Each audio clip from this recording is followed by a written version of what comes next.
Hello everyone. The title of this talk is It is All About Corruption.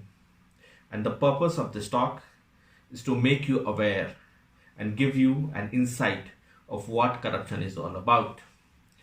So when I was thinking of this talk, I wanted to have a very powerful opening line.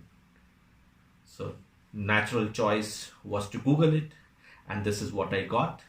This quotation is given by Albert Einstein, the greatest scientist, and it goes like this. It states that the world will come to an end not because of the people who are doing evil things, but because of the people who allow them to do evil things. And I think it fits perfectly well with the concept of corruption. So first, I will define corruption. And while defining corruption, I will give you three most appropriate definitions, which I find to be most comprehensive. And also, it will follow logically. And it will add upon to the previous one.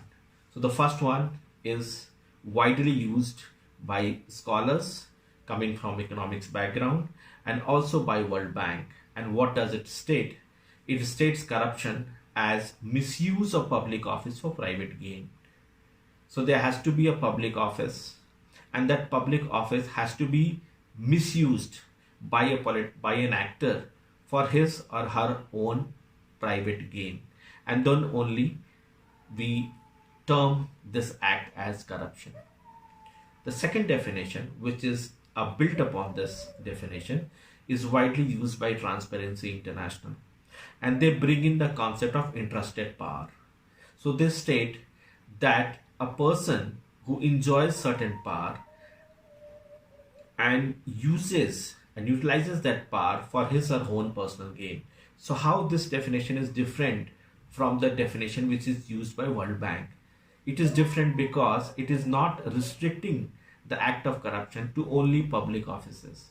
For example, even in private offices, people enjoy certain power, and which gives them ample opportunity to extract money, illicit money. For example, many people stay in apartments today, and maintenance people enjoy lots of power because if somebody has certain problem related to electricity or water or any other facility, and they approach maintenance office, the maintenance office people, they know very well that these are essential services, and that person who has approached them will want a solution as soon as possible. So they might utilize this situation and this entrusted power for their own gain.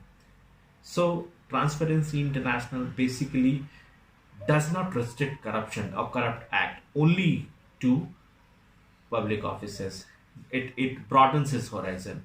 And the third definition is again built upon this, and which has been used by many of the academic writings, especially after 1990s.